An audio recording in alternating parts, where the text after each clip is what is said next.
Assalamualaikum warahmatullahi wabarakatuh. Sahabat beriman yang dirahmati Allah SWT. Bayangkan, sebuah pasukan militer paling kuat di zamannya, dilengkapi dengan tank tempur purba berupa gajah-gajah raksasa yang tak tertandingi, bergerak menuju kiblat umat manusia dengan satu tujuan, meruntuhkan Ka'bah. Abrahah, penguasa Yaman yang sombong, merasa tidak ada satupun kekuatan di bumi yang sanggup menghentikan ambisinya. Namun, sejarah mencatat sebuah peristiwa yang di luar nalar manusia. Bukan pasukan berkuda atau ribuan pemanah yang menghadang mereka, melainkan rombongan burung kecil yang datang dari arah laut. Burung-burung yang disebut dalam Al-Quran sebagai Toiron Ababil. Makhluk-makhluk ini tidak membawa pedang, melainkan kerikil-kerikil panas yang diambil dari neraka yang dikenal sebagai Sijil. Pernahkah sahabat membayangkan bagaimana sebuah batu kecil yang dijatuhkan dari paruh burung bisa menembus baju zirah besi, menghancurkan tubuh raksasa gajah, dan membuat pasukan terkuat itu menjadi seperti daun-daun yang dimakan ulat? Kisah ini bukan sekadar dongeng kemenangan, melainkan sebuah proklamasi dari langit bahwa Ka'bah berada di bawah perlindungan langsung Sang Khalik. Mengapa Allah memilih burung sebagai eksekutor hukuman bagi Abrahah? Dan apakah benar batu-batu Sijil tersebut memiliki kekuatan radiasi atau panas yang melampaui teknologi manusia saat itu? Peristiwa ini terjadi tepat di tahun kelahiran manusia paling mulia, Nabi Muhammad SAW, sebagai tanda bahwa sebuah era baru akan segera dimulai. Bagaimana rincian serangan yang mengerikan itu terjadi? Dan apa sisa-sisa sejarah yang bisa kita petik dari kehancuran pasukan gajah ini? Sebelum kita membedah 14 bab penuh keajaiban tentang pasukan langit ini, saya mengundang sahabat untuk menekan tombol subscribe sebelum lanjut ke cerita utama. Dukungan kalian adalah energi bagi kami untuk terus menyiarkan kebenaran sejarah Islam. Mari kita saksikan bagaimana kesombongan runtuh di bawah kepakan sayap Ababil. Abrahah al-Ashram, penguasa Yaman di bawah kerajaan Aksum, merasa iri melihat bangsa Arab yang berbondong-bondong menuju Mekah untuk melakukan haji di Ka'bah. Demi menandingi kemuliaan Ka'bah, ia membangun sebuah katedral megah di San'ah yang diberi nama Al-Khulais, yang dihiasi dengan emas dan permata paling mahal. Abrahah berharap seluruh bangsa Arab akan berpaling dari Ka'bah dan menuju gerejanya.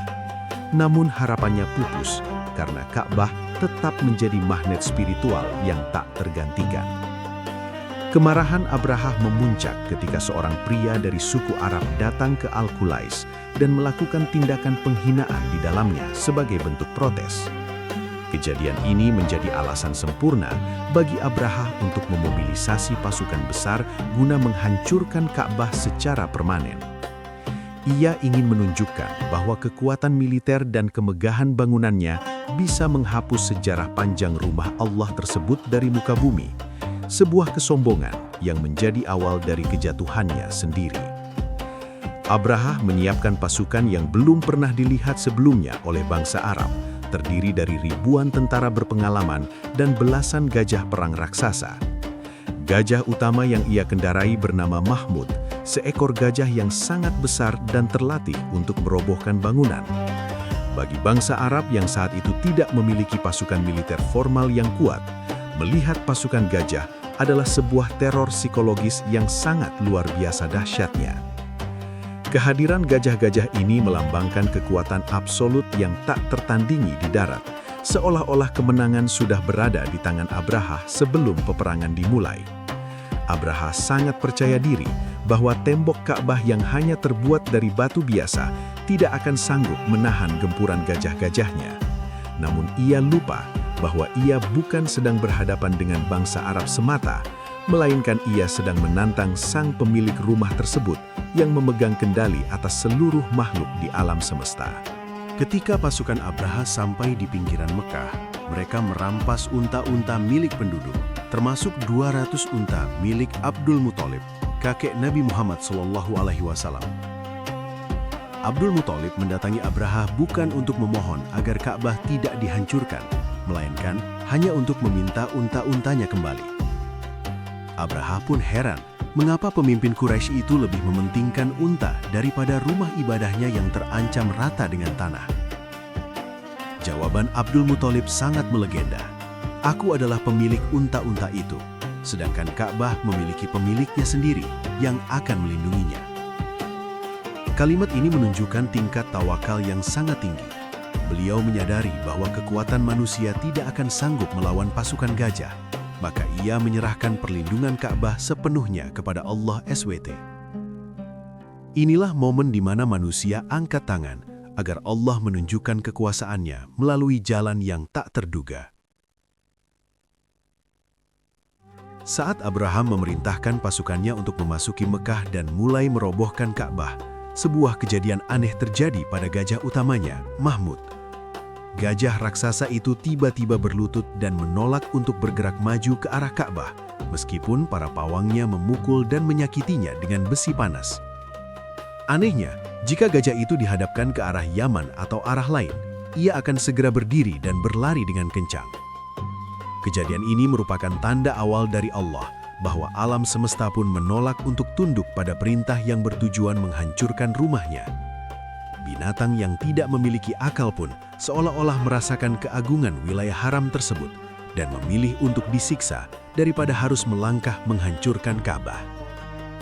Abraha yang buta hati justru menganggap ini hanya masalah teknis pada hewan, tanpa menyadari bahwa maut sedang mengintai dari atas langit.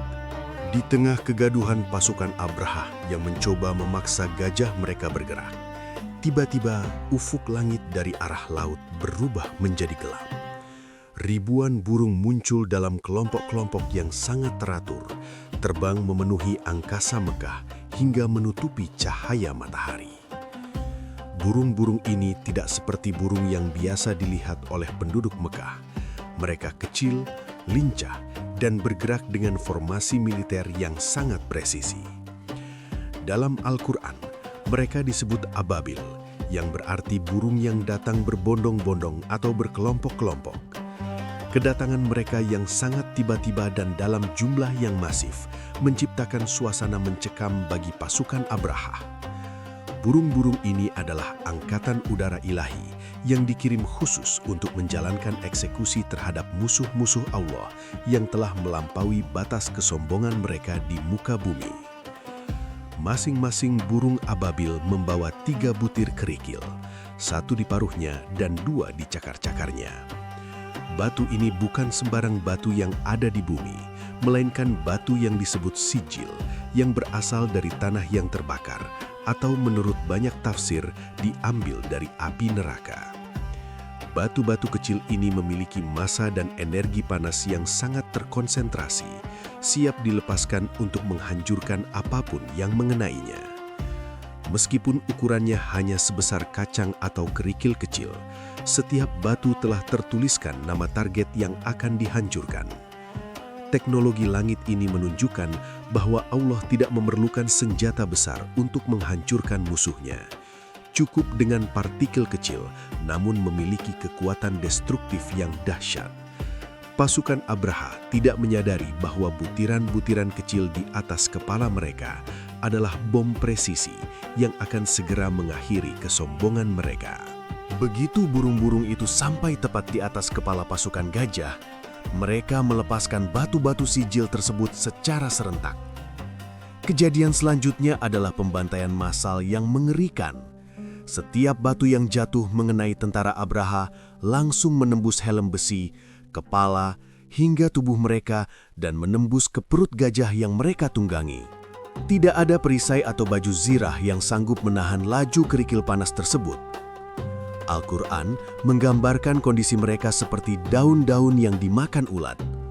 Tubuh-tubuh para prajurit itu hancur, melepuh, dan berlubang seolah-olah terkena cairan asam yang sangat kuat.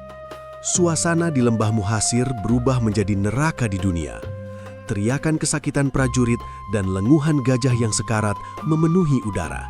Sementara burung-burung ababil terus menghujani mereka tanpa ampun sampai pasukan superpower itu rata dengan tanah. Abraha tidak langsung mati di tempat kejadian. Allah memberikan hukuman yang lebih lambat dan menyakitkan baginya sebagai peringatan bagi manusia lainnya. ia terkena hantaman batu yang membuat anggota tubuhnya mulai membusuk satu persatu.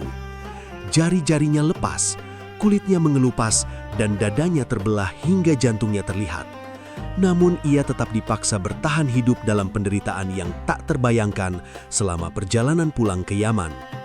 Ia akhirnya tewas setibanya di San'a dalam kondisi yang sangat menjijikkan dan mengenaskan. Kematiannya menjadi simbol bahwa penguasa yang sombong akan dihinakan sehina-hinanya oleh Sang Pencipta. Gereja megah yang ia bangga-banggakan tidak mampu menolongnya, dan pasukan gajah yang ia andalkan telah menjadi bangkai yang membusuk di padang pasir Mekah, menjadi santapan bagi hewan liar. Secara kontroversial, beberapa orang mencoba mencari penjelasan ilmiah tentang fenomena ababil, seperti kemungkinan adanya wabah penyakit atau meteorit kecil. Namun, bagi umat Islam, ini adalah kebenaran metafisika yang mutlak, sebuah intervensi langsung dari Allah. Burung-burung tersebut bertindak sebagai kurir takdir yang membawa senjata biologis atau termal dari dimensi lain untuk melindungi tempat paling suci di bumi. Kisah ini mengajarkan bahwa Allah bisa menggunakan makhluk terkecil untuk menghancurkan musuh yang paling besar. Ukuran burung dan batu yang kecil sengaja dipilih untuk menghina kekuatan pasukan gajah Abraha yang besar. Ini adalah pengingat bagi manusia modern bahwa sekuat apapun teknologi militer kita, jika Allah menghendaki kehancuran, maka cukup dengan perantara makhluk yang dianggap remeh oleh mata manusia untuk meruntuhkan semuanya. Peristiwa ini mengukuhkan kedudukan Ka'bah sebagai bangunan yang paling dilindungi di seluruh jagat raya. Sejak saat itu, bangsa Arab semakin menghormati suku Quraisy sebagai penduduk Allah, Ahlullah, karena mereka menjadi saksi mata bagaimana Tuhan secara langsung membela rumahnya. Meskipun kaum Quraisy saat itu masih banyak yang melakukan syirik, Allah tetap menjaga Ka'bah demi rencana besar yang akan datang. Penjagaan terhadap Ka'bah ini bersifat abadi. Tidak akan ada kekuatan manapun yang bisa meruntuhkannya secara total sebelum waktu yang ditentukan Allah menjelang kiamat nanti. Peristiwa gajah ini menjadi pondasi bagi keselamatan kota Mekah sebagai wilayah haram atau suci, di mana dilarang menumpahkan darah dan melakukan peperangan di dalamnya. Ka'bah bukan sekedar tumpukan batu, melainkan poros bumi yang terkoneksi langsung dengan Baitul Ma'mur di langit ketujuh. Peristiwa hancurnya pasukan Abraha terjadi pada tahun yang kemudian dikenal sebagai Amul Fil atau Tahun Gajah. Hanya berselang beberapa bulan atau sekitar 50 hari setelah kejadian tersebut, lahirlah seorang yatim dari keturunan Abdul Muthalib yang bernama Muhammad bin Abdullah. Kelahiran beliau merupakan cahaya baru bagi dunia yang kelak akan membersihkan Ka'bah dari berhala-berhala dan mengembalikan kemurnian ajaran tauhid. Hubungan antara kehancuran pasukan gajah dan kelahiran Nabi Muhammad sangatlah erat. Allah seolah-olah sedang membersihkan dan menyiapkan panggung dunia untuk kedatangan kekasihnya. Jika Abraha berhasil meruntuhkan Ka'bah, maka sejarah Islam akan berubah drastis. Namun Allah memastikan bahwa tempat lahirnya sang Nabi adalah tempat yang aman dan paling terhormat di mata seluruh bangsa Arab demi mempermudah penyebaran risalah Islam nantinya. Kisah Ababil adalah peringatan keras bagi setiap penguasa di dunia yang merasa memiliki kekuatan absolut dan mencoba menghancurkan simbol-simbol ketuhanan. Abraha memiliki segalanya, harta, pasukan, dan gajah tempur. Namun ia hancur karena melawan pemilik alam semesta. Ini menjadi cermin bahwa kekuasaan manusia hanyalah titipan yang sangat rapuh dan bisa diambil kembali dalam waktu yang sangat singkat. Bagi kita saat ini, Abraha bisa berupa kesombongan diri, ambisi yang membutakan, atau rasa merasa lebih hebat dari hukum-hukum Allah. Kisah ini mengajak kita untuk selalu rendah hati, menyadari bahwa di atas kekuatan kita ada kekuatan yang jauh lebih besar. Janganlah kita menjadi gajah yang sombong, tapi jadilah seperti penduduk Mekah yang tawakal dan menyadari keterbatasan diri di hadapan keagungan Sang Pencipta. Hingga saat ini, lembah antara Muzdalifah dan Mina, yang dikenal sebagai Lembah Muhasir, tetap menjadi tempat yang memiliki aura hukuman. Disunahkan bagi jamaah haji yang melewatinya untuk mempercepat jalan mereka, mencontoh tindakan Rasulullah SAW yang tidak ingin berlama-lama di tempat di mana azab Allah pernah turun dengan sangat dahsyat kepada pasukan gajah. Tempat ini menjadi saksi bisu sejarah bahwa setiap jengkal tanah di wilayah haram memiliki memori tentang pembelaan ilahi. Meskipun ribuan tahun telah berlalu, pelajaran dari peristiwa Ababil tetap hidup di hati setiap mukmin sebagai bukti bahwa Allah tidak pernah tidur dalam menjaga kehormatan syiar-syiarnya. Lembah itu tetap kosong dan gersang, menjadi monumen abadi atas kekalahan total kesombongan manusia di hadapan tentara langit. Dalam konteks spiritual masa kini, burung ababil bisa dimaknai sebagai pertolongan Allah yang datang dalam bentuk yang tak terduga saat kita berada dalam kesulitan yang paling mendesak. Ketika kita dikepung oleh pasukan gajah masalah hidup yang besar, yang perlu kita lakukan adalah memiliki tingkat tawakal seperti Abdul Muthalib, menyerahkan urusan kepada pemiliknya sambil terus berikhtiar di jalan yang benar. Allah tetap memiliki tentara-tentara rahasia yang tidak diketahui oleh manusia untuk membela hambanya yang beriman. Kisah ini adalah pesan optimisme bahwa kebenaran tidak akan pernah bisa dikalahkan secara permanen oleh kekuatan materi. Selama Ka'bah masih berdiri dan Al-Quran masih dibaca, maka keajaiban Ababil akan terus menjadi inspirasi bahwa kemenangan akhir selalu milik mereka yang berpegang teguh pada tauhid. Sahabat beriman yang dirahmati Allah SWT, kisah pasukan burung Ababil dan kehancuran pasukan gajah Abraha adalah salah satu tanda kekuasaan Allah yang paling nyata dalam sejarah peradaban manusia. Melalui peristiwa ini, Allah menunjukkan bahwa teknologi perang yang paling canggih sekalipun tidak akan ada artinya jika dihadapkan pada kehendak ilahi.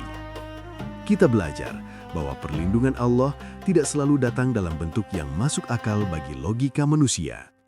Ia bisa menggunakan burung-burung kecil untuk mengalahkan gajah-gajah raksasa, dan ia bisa menggunakan kerikil panas untuk menembus baju besi yang paling kuat.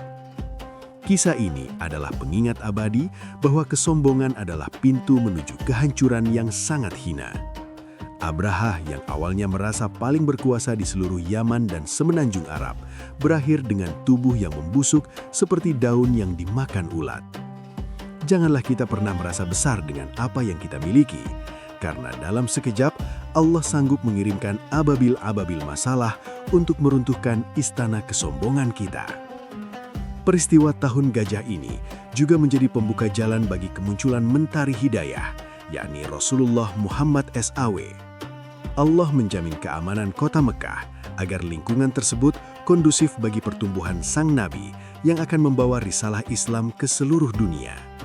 Sebagai umat Islam, kita harus bangga memiliki kiblat yang dijaga langsung oleh tentara langit. Namun, kebanggaan itu harus disertai dengan ketaatan yang tulus. Jangan sampai kita mengaku sebagai pembela Ka'bah, namun perilaku kita justru menyerupai Abraha yang keras hati dan sombong. Mari kita jadikan kisah ini sebagai penguat iman, bahwa di balik setiap kesulitan hidup yang tampak seperti gajah raksasa yang hendak melindas kita, Allah selalu memiliki cara rahasia untuk menolong kita jika kita benar-benar bertawakal kepadanya. Kekuatan doa adalah batu sijil kita, dan ketaatan adalah sayap-sayap ababil kita untuk terbang menuju keselamatan dunia dan akhirat. Ya Allah, Tuhan pemilik Ka'bah dan pemilik seluruh alam semesta, kami memohon perlindungan-Mu dari segala bentuk kezoliman dan kesombongan. Sebagaimana Engkau telah menjaga Ka'bah-Mu dengan pasukan ababil, jagalah hati kami, keluarga kami dan agama kami dari fitnah serta gangguan orang-orang yang ingin merusaknya. Ya Allah, tanamkanlah rasa tawakal yang sempurna dalam jiwa kami, sebagaimana Engkau tanamkan pada Abdul Muthalib. Janganlah Engkau jadikan kami hamba yang sombong atas sedikit kekuatan dunia yang kami miliki, dan jadikanlah kami termasuk golongan orang-orang yang selalu berada di bawah naungan rahmat dan perlindungan-Mu. Matikanlah kami dalam keadaan husnul khotimah, dan kumpulkanlah kami bersama hamba-hamba-Mu yang berserah diri. Amin ya Rabbal Alamin. Terima kasih banyak kepada sahabat beriman yang telah menyimak narasi luar biasa tentang keajaiban burung ababil ini hingga selesai. Semoga kisah ini menjadi pengingat bagi kita semua untuk selalu rendah hati dan memperkuat tawakal kepada Allah SWT. Jika sahabat merasa video ini bermanfaat, silakan tekan tombol like, bagikan atau share kepada sebanyak-banyaknya saudara kita. Dan jangan lupa tuliskan di kolom komentar tentang keajaiban Allah mana lagi yang ingin sahabat bahas di channel ini. Dan bagi sahabat yang belum bergabung, silakan klik tombol subscribe dan nyalakan loncengnya sekarang juga, agar tidak ketinggalan update terbaru dari kisah-kisah khazanah Islam lainnya. Wassalamualaikum warahmatullahi wabarakatuh.